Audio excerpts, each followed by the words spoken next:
Hi ಎಲ್ರಿಗೂ, ಇವತ್ತು France ಕರಿ ಹೇಗೆ ಮಾಡೋದಂತ ನೋಡೋಣ. ಒಂದು ಕಡಾಯಲ್ಲಿ ಒಂದು ಸ್ವಲ್ಪ ಎಣ್ಣೆ ಹಾಕ್ಕೊಂಡು ಓಲ್ ಗರಂ ಮಸಾಲ ಸ್ಪೈಸಸ್ ಹಾಕಿ ಫ್ರೈ ಮಾಡಿ.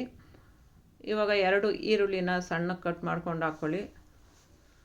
ಅದು ಫ್ರೈ ಮಾಡಬೇಕು. ಅದು ಟ್ರಾನ್ಸ್ಪರೆಂಟ್ ಆದರೆ ಸಾಕು, ಜಾಸ್ತಿ ಫ್ರೈ ಏನು ಬೇಡ. ಇವಾಗ 2 ಟೊಮೊಟೊನ ಈ ಥರ ಪ್ಯೂರಿ ಮಾಡಿ ಹಾಕ್ಕೊಂಡು ಅದು ಕೂಡ ಫ್ರೈ ಮಾಡ್ಕೊಳ್ಳಿ. ಇವಾಗ ಶುಂಠಿ ಬೆಳ್ಳುಳ್ಳಿ ಪೇಸ್ಟ್ 1 ಸ್ಪೂನ್ ಹಾಕ್ಕೊಳ್ಳೋಣ. ಅದು ಹಸಿ ವಾಸನೆ ಹೋಗೋವರೆಗೂ ಈ ಥರ ಫ್ರೈ ಮಾಡ್ಕೊಳ್ಳಿ. ಇವಾಗ ಸ್ವಲ್ಪ ಅರಿಶಿನ, ಧನಿಯಾ ಪುಡಿ 1 ಸ್ಪೂನು, ಅಚ್ಚ ಖಾರದ ಪುಡಿ ನಿಮ್ಮ ಖಾರಕ್ಕೆ ಎಷ್ಟು ಬೇಕೋ ಅಷ್ಟು ಹಾಕ್ಕೊಳ್ಳಿ. ಅದೊಂದು ಸ್ವಲ್ಪ ಹೊತ್ತು ಈ ಥರ ಫ್ರೈ ಮಾಡ್ಕೊಳ್ಳಿ. ಇದಾದಮೇಲೆ ಇವಾಗ ಫ್ರಾನ್ಸ್ನ ಕ್ಲೀನ್ ಮಾಡಿಟ್ಟಿದೆ, ಅದು ಹಾಕ್ತಾಯಿದ್ದೀನಿ ಈಗ. ಇದು ಅರ್ಧ kg ಫ್ರಾನ್ಸು. ಅದು ಕ್ಲೀನ್ ಮಾಡುವಾಗ ಒಂದು ಸ್ವಲ್ಪ ನಿಂಬೆ ರಸ, ಉಪ್ಪು ಹಾಕ್ಕೊಂಡು ಕ್ಲೀನ್ ಮಾಡಿದ್ರೆ ಅದು ಕೌಸ್ ವಾಸನೆ ಬರೋದಿಲ್ಲ. ಇವಾಗ ಒಂದು ಸ್ವಲ್ಪ ಉಪ್ಪು ಹಾಕ್ಕೊಳ್ಳೋಣ. ನಿಮ್ಗೆ ಟೇಸ್ಟಿಗೆ ಎಷ್ಟು ಬೇಕೋ ಅಷ್ಟು ಉಪ್ಪು ಹಾಕ್ಕೊಳ್ಳಿ. ಲಿಡ್ ಕ್ಲೋಸ್ ಮಾಡಿಬಿಟ್ಟು ಕುಕ್ ಮಾಡ್ಕೊಳ್ಳೋಣ.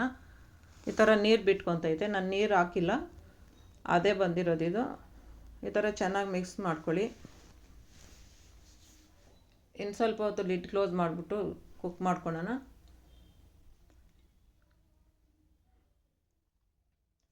ಈಗ ಗರಂ ಮಸಾಲ, ಒಂದು 2-3 ಹಸಿಮೆಣ್ಸಿನ್ಕಾಯಿ, ಕರಿಬೇವು ಹಾಕ್ಕೊಂಡು ಒಂದು ಸ್ವಲ್ಪ ಹೊತ್ತು ಫ್ರೈ ಮಾಡಿ ಲಾಸ್ಟಿಗೆ ಕೊತ್ತಂಬರಿ ಸೊಪ್ಪು ಹಾಕಿದ್ರೆ ಪ್ರಾನ್ಸ್ ಕರಿ ರೆಡಿ.